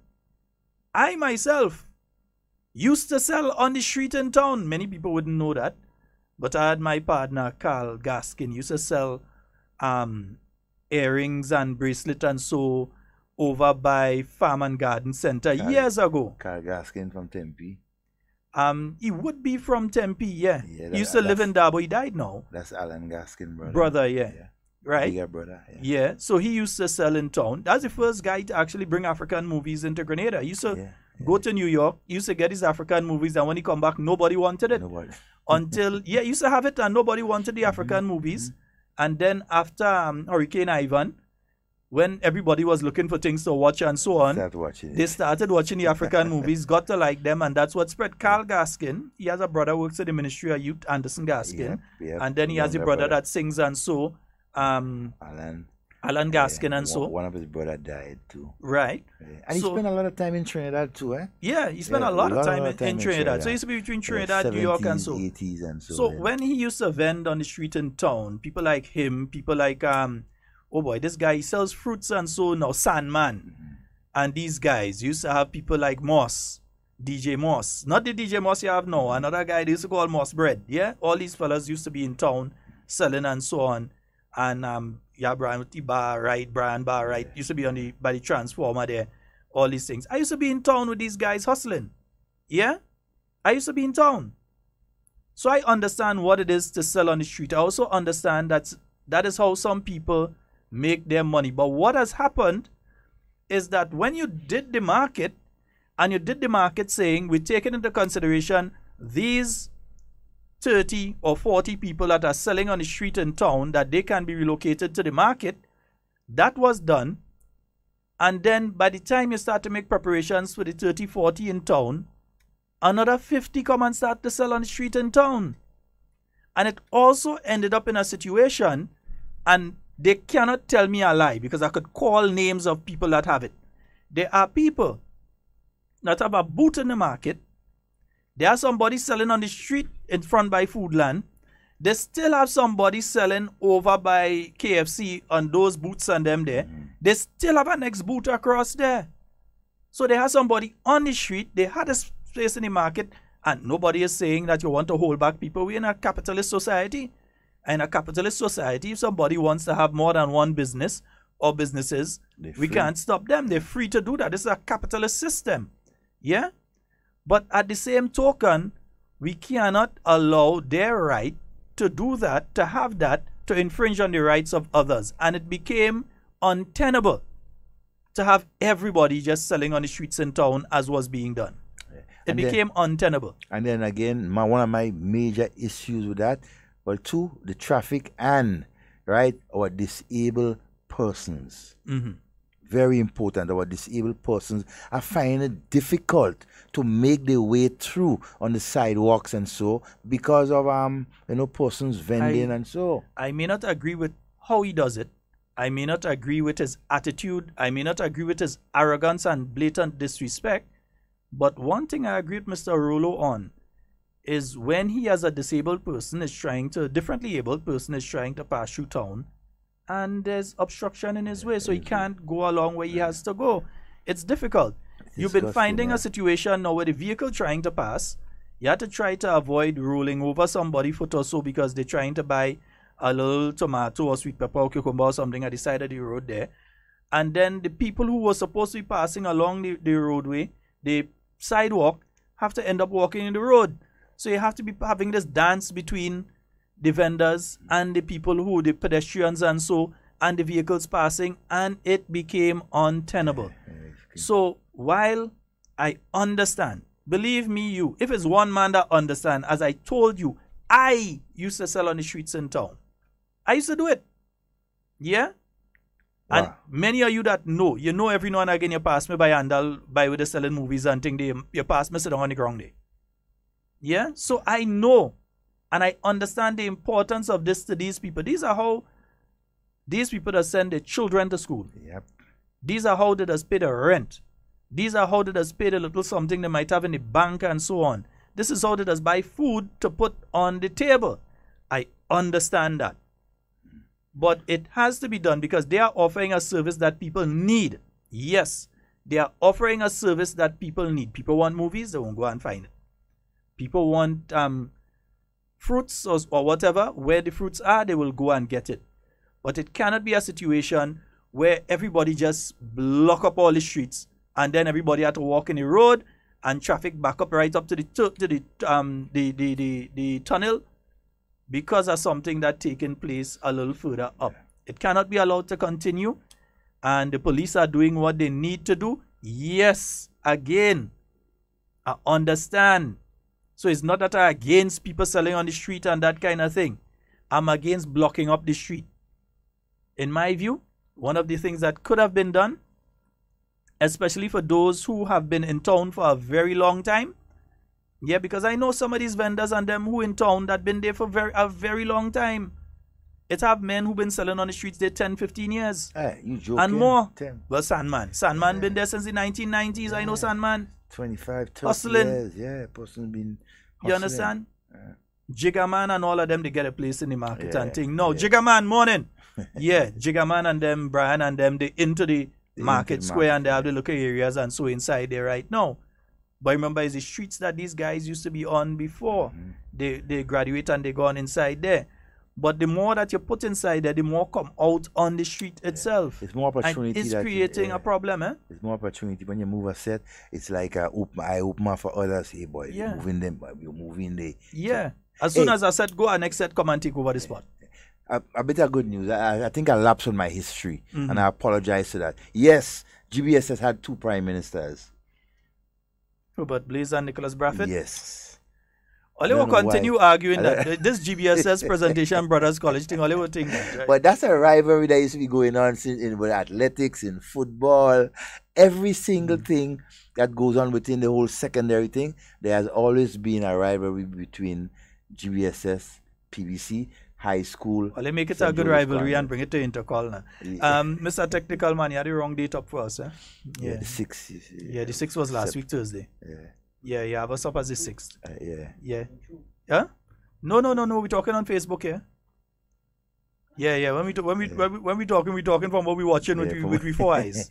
So right now you have us up there as the 6th. How about Blaze and Nicholas Braffett? All right, Papa. Nice. Daddy man shine. You know, ironically, they were two of them were from Karakou. Yeah, well, the 2 Karakou prime ministers. 2 Karakou prime ministers. All right. Yes, so folks, those of you that are passing through the town would realize that they've been relocated. I'm saying that some of them who have been selling for a long period of time, and you have vendors and you have vendors. Yeah. You have hustlers and vendors. Right. I'm saying relocate some of them. You see where the police have the police barracks car park. I'm saying create a flea market there. You don't have no high volume of vehicles parking there any day. Create a flea market inside there. So at least they're not far from the terminal, and if you want to charge them a little something for the spot, and let them use inside there. Let them use there. There has between a certain time. There has been a little chatter about last couple of months for that same particular area there, trying to reclaim there for the youths around the town to continue playing their basketball and. Yeah, but they'll play basketball evening time. So that's why I say between a specific time. So let's say you say 7 a.m. and 5 p.m. And after that, the youths and them could get back to play the basketball. Let's go to the phone line. Some people good morning and welcome. Good morning, Sheldon. Good morning, Devon. Good morning, my friend. Brother Sheldon Devon, I heard you were speaking about something to do with NAGMA. So with some information on WhatsApp.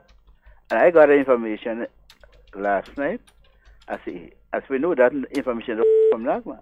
Alright? And you're hearing a voice from someone from Barbados. And making comment about it, that this is going to be the worst thing I would hit in the Caribbean. I say, Lord, I say, my God, people trying to make people panic. So immediately I call the chairperson, and I spoke to him and said, never send any information from you, tell me no.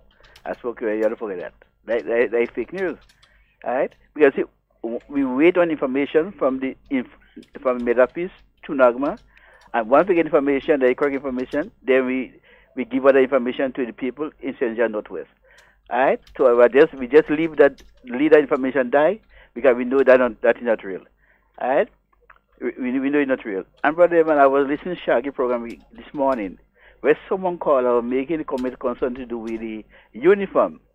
And the impression she gave me if the Minister of Education and the Ministry of Education has a problem with the school, with the children uniform. But brother Evan, what I want people to understand, you have to obey.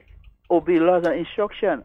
You wrote to the Ministry of Education. They told you definitely no, but you went up and just to purchase the uniform, and then trying to blame people like if the people have a problem against the school.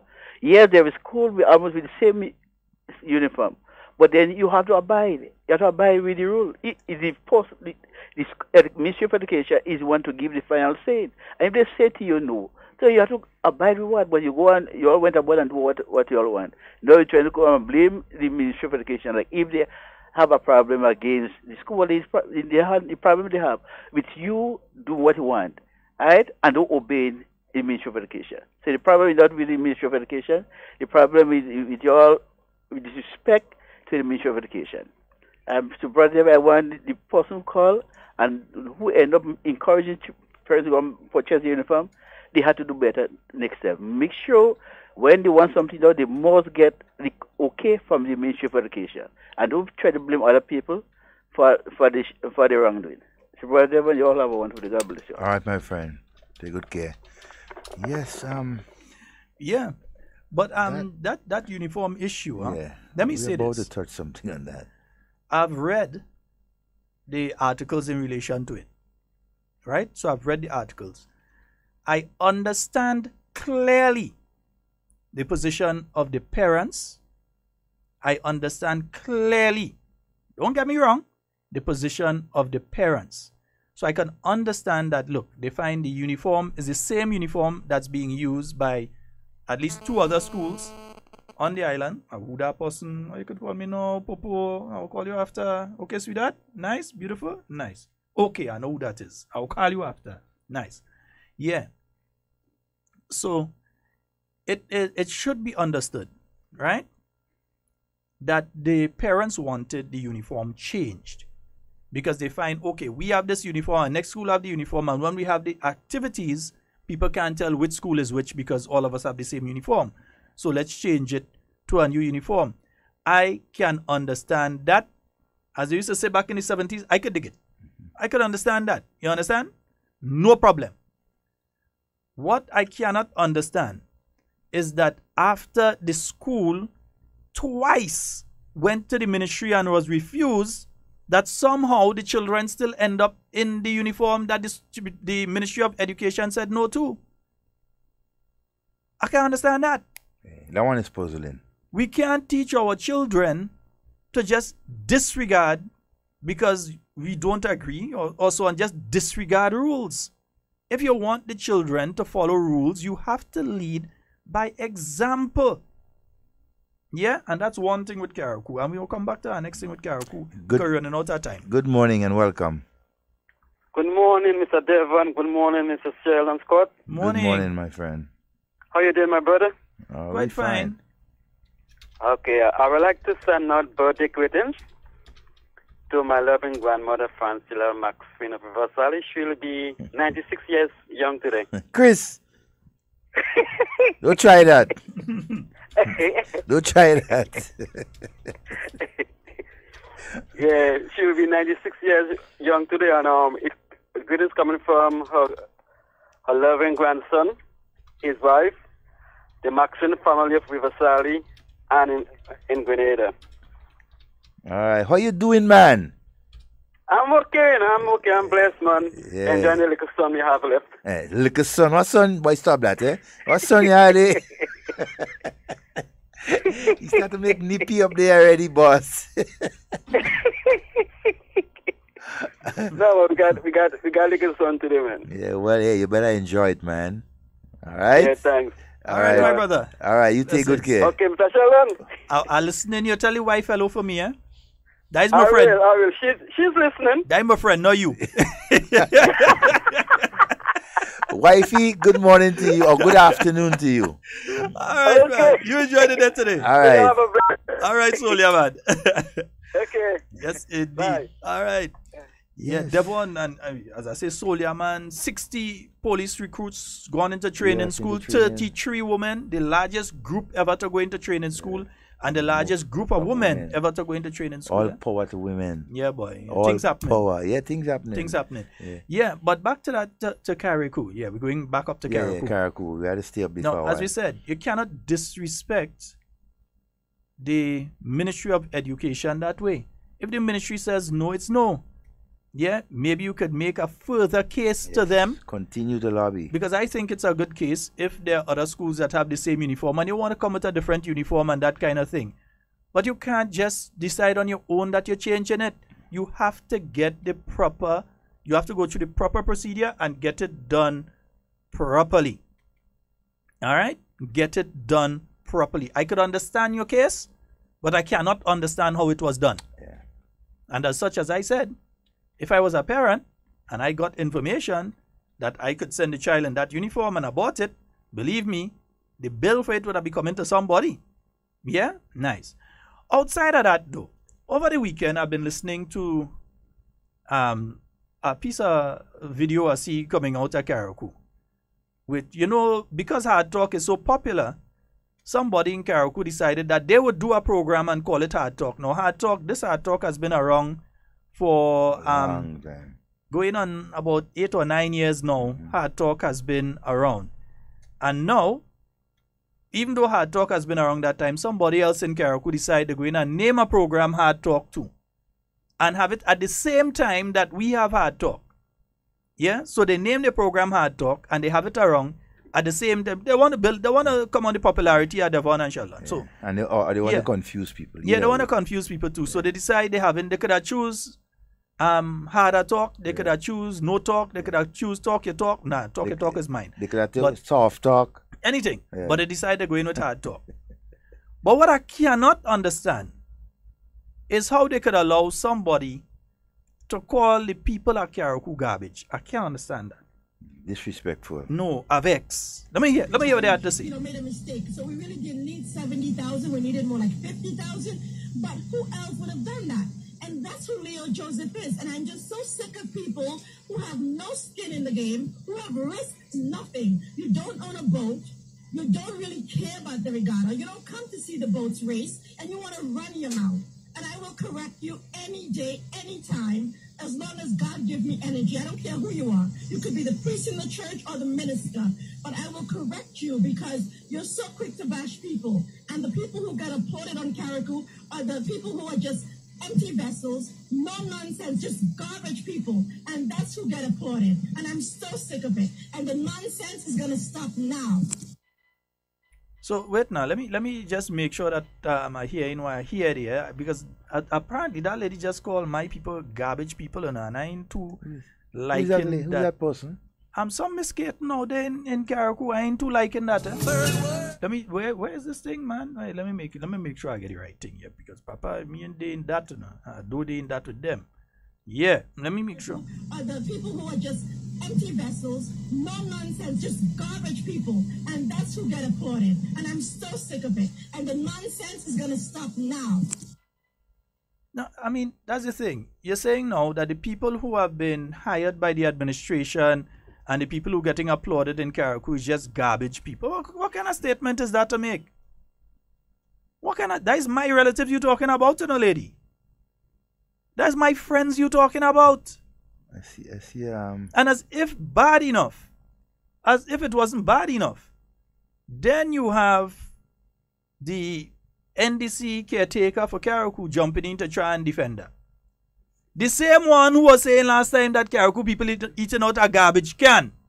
The same whatever Andrews that was saying just during the election time that Carriacou people eating, I didn't know things were so bad in Carriacou, that Carriacou people was eating out a garbage can.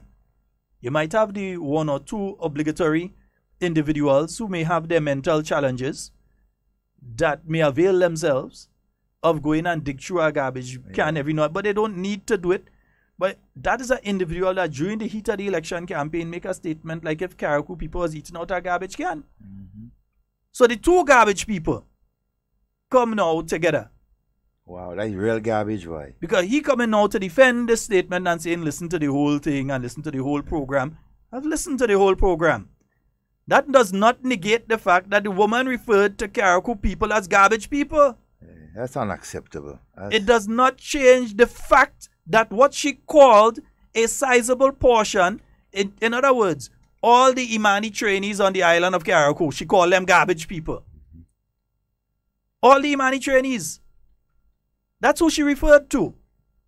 And instead of apologizing, she's trying to say that that is not what she said. That is what you said. The people who are hired, the people who are being praised on the island of Karakou are garbage people. Listen, I could understand. Say you was vexed. Say you was hyper. You wasn't thinking. And you make a statement.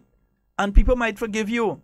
But don't go down the road of calling my relatives and calling my people in Karakou garbage people. And woe unto those who are saying Karakou people eating out a garbage can and coming to try and defend such nonsense. You should be trying to defend the people of Karakou. Because I could guarantee you, on the real hard talk, maybe we had to change the name to the real hard talk. Yeah. On the real hard talk, nobody ain't coming here and disrespect Karakou people. Never. It would never happen. They can't disrespect me. They can't disrespect Devon. They can't disrespect anybody on this program. Yeah, we wouldn't allow that. That's, you know.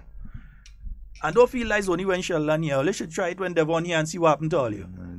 I would have hold him back sometime, you know, because you had deal with all you. I can't understand too. How I mean, Mr. Andrew could find himself, I mean, the company of such person and defend such a statement against your own people. I mean, our people. How can you defend that? But then again, ask the woman to apologize. The only thing I'm interested in hearing from that lady is an apology. But then again, he's also part of it because he started it. When he referred to Karakou, you know, people eating out a garbage can and so. All right, so hey, what do you really expect? Well, you feel we don't have it? What I do know is that they are, and within my constituency, I've seen people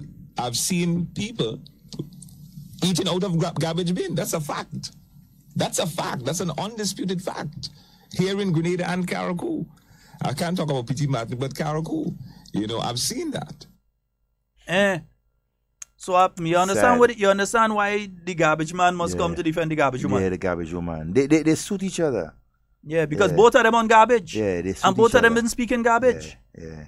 The only thing that I would like to hear from Miss Caton is an apology. Yeah. And to her, an advice: don't litter the reef with garbage, eh? I can't understand this nonsense. How could you?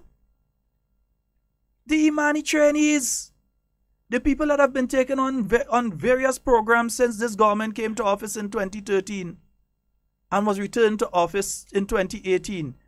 You're referring to all of these people as garbage people? Madam, what's wrong with you? Disrespectful. You know well. And then try to make excuses. Something had to be wrong with you, lady. You can't be right in your head. Apologize to the people. And you're trying to defend that? How you could defend calling people garbage people? Woman, say that how you get hyper and you didn't know what you're doing. The wrong words came out, slipped out. Yeah. Yeah.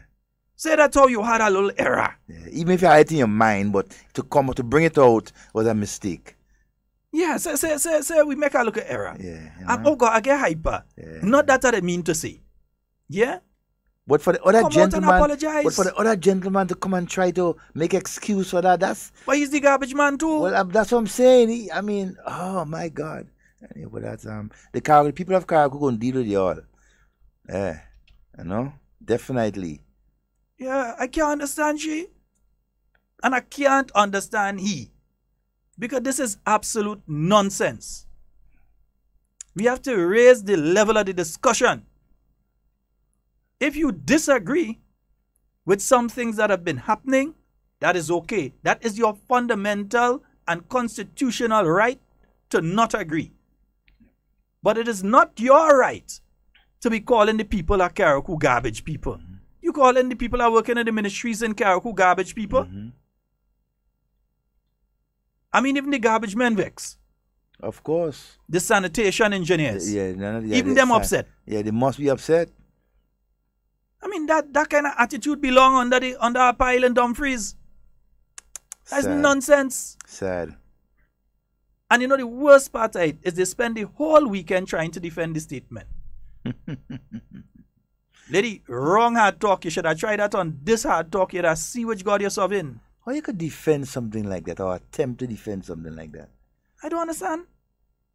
Watch, before you lose it, let me leave that one alone and let me go away, man. Folks, just remember tomorrow, meetings taking place in St. David at the Pomerose RC School, in St. Patrick at the St. Patrick Anglican School for 6 p.m. On Thursday, in Carriacou at the Brunswick Golden Rock Club, St. Andrew Southeast Marquee Basketball Court, St. George Northwest in Mount Moritz, St. Patrick East at the River Sally Government School, and St. George Southeast at the Marian Multipurpose Center. On Saturday, St. Andrew Northeast, St. Andrew Northwest, that's going to be taking place in Paradise. We'll confirm the exact location. St. David at the current government school, St. George Northeast at the First Choice School, Petit Martinique at the Petit Martinique RC School, and St. George Southeast and St. George South in Calavini. All meetings start at 6 p.m. Yeah? How she could say that? She damn rude. Out of order. Yes. Out of place too. In fact, you know what? I think I have a tune. I hope I don't get flag on that tune. I have a tune. We should have a parang tune for her, you know. I ain't not the parang yet. But we'll get one. I have a tune for she and the defender. Rubbish. Clean up rubbish. Clean up rubbish. Clean up rubbish. Aye.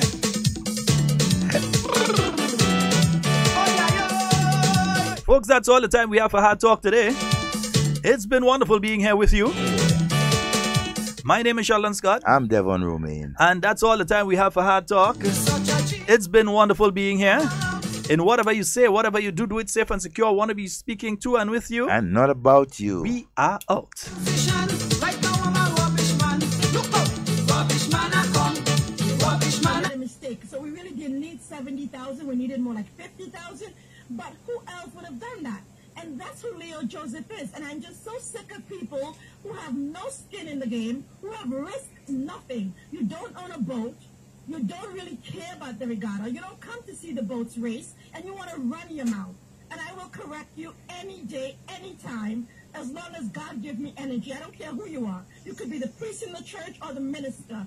But I will correct you because you're so quick to bash people. And the people who get applauded on Carriacou are the people who are just empty vessels, no nonsense, just garbage people. And that's who get applauded. And I'm so sick of it. And the nonsense is going to stop now.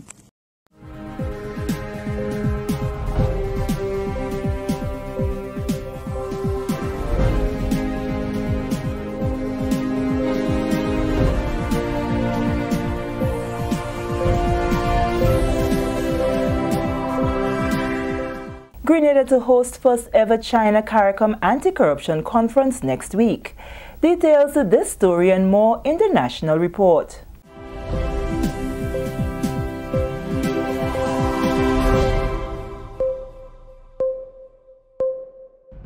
With the details of the news for Friday, September 7, 2018, I am Sherian Noel.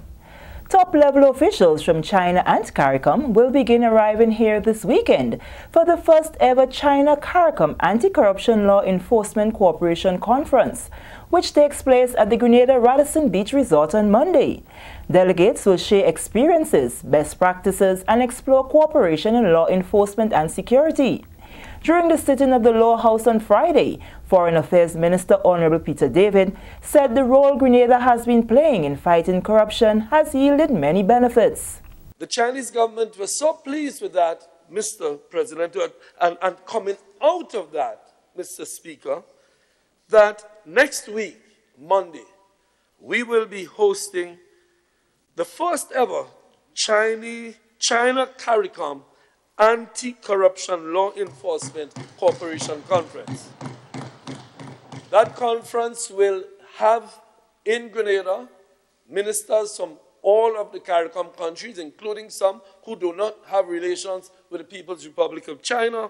We will have persons from the Ministry of National Security, persons from the Financial Intelligence Units, persons from the Police Force, Ministers of Home Affairs. This is the first ever conference in the Caribbean between CARICOM and China. It will be officially opened by Grenada Prime Minister Dr. Keith Mitchell. To set up a mechanism for cooperation with respect to persons who enter the Caribbean, a business done in the Caribbean, business done in China. The fact is, Mr. Speaker, that the CARICOM and China are becoming much closer. And in that regard, mechanisms for cooperation at the security level have become necessary. The Grenada government is providing further clarity on the newly announced interview waiver policy for persons seeking renewal of their U.S. visas.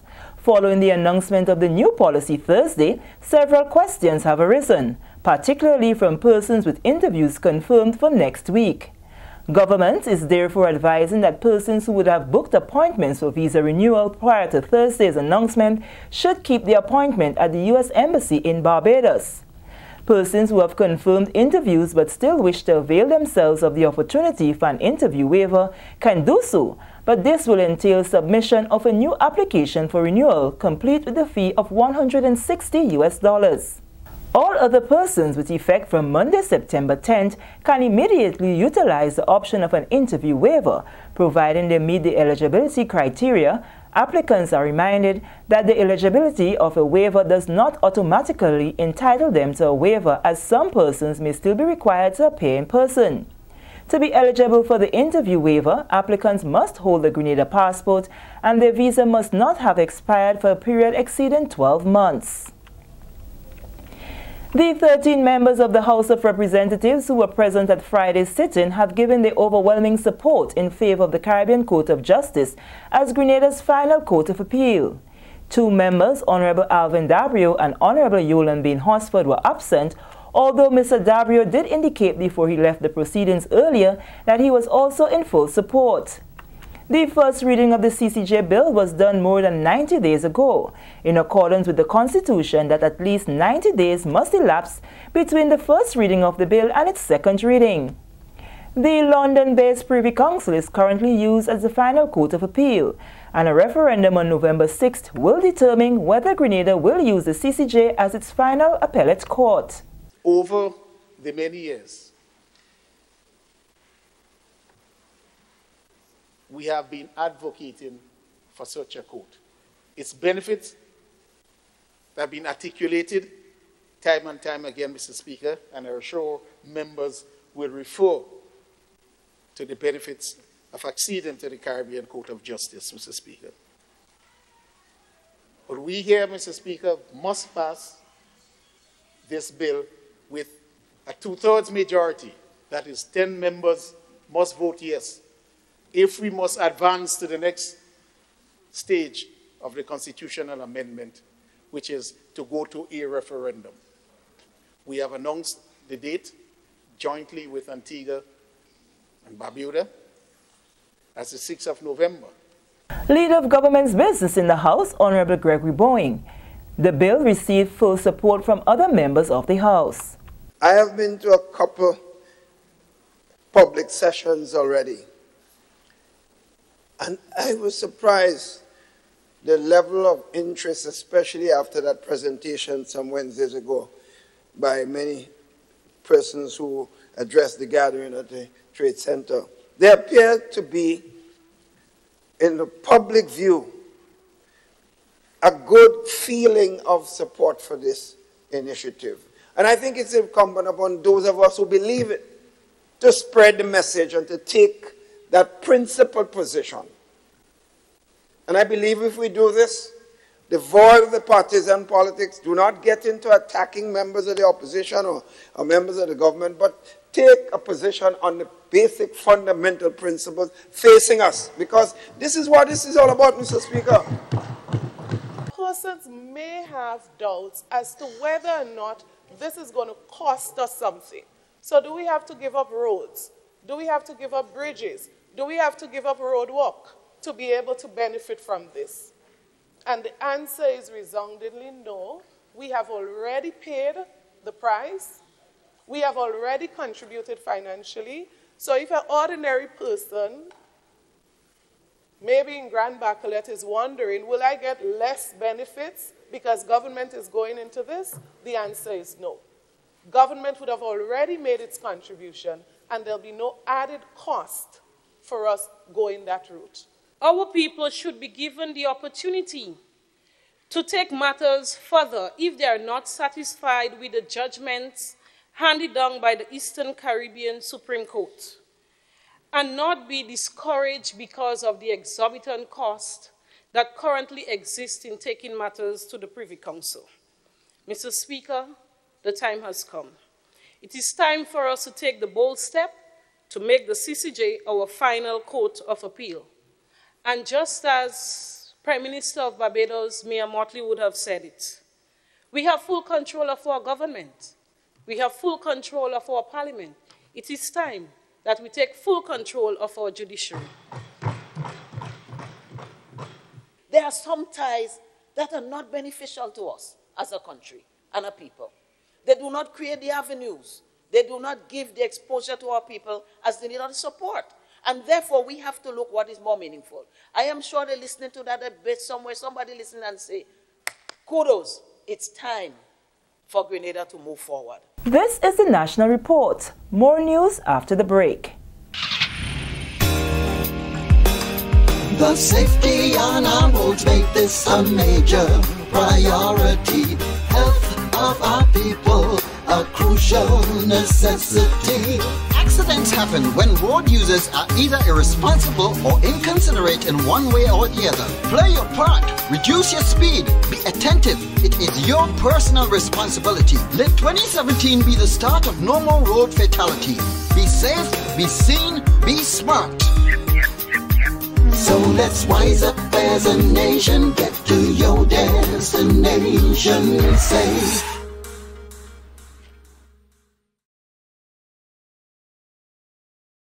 New rules will come into effect in the city next week in an effort to ease traffic congestion and clear sidewalks for pedestrians. Vendors plying their trade along the sidewalks will be moved to an alternative location. Planning officer in the Ministry of Infrastructure, Esther Thomas, says vendors must view their business as a legitimate one and abide by rules. Vendors must vend in an authorized location. And one of the main authorized locations that we have in Grenada, in St. George's, to be specific, is the St. George's Market. And hence, the whole reason behind us relocating vendors from the streets of St. George's, which is a no-vending zone, unauthorized zone, if I should say, into the St. George's Market. And this is part of a bigger plan in enhancing the aesthetic of the St. George's Market. ASP Linford Kingston, officer in charge of the traffic department of the RGPF, says vendors have to learn to conduct business within designated zones. As of Monday, please God, the persons who are vending in these areas that are prohibited for vending will be relocated at the St. George's Market. Over the years, persons vending on the sidewalk, they have been left to vend on the sidewalk, but we have now decided to ensure that they ply their trade in a more structured manner. And therefore, the RGPF and the ministry is working together. The offense for illegal vending prior to 2010 carried a fine of $24. However, ASP Kingston says since the revised laws of 2010, the fine is now $1,000. And now recapping the top story. Grenada to host first ever China CARICOM Anti-Corruption Conference next week. And with this, we come to the end of the National Report. I am Sherry Ann Noel on behalf of the entire news team wishing you a pleasant weekend.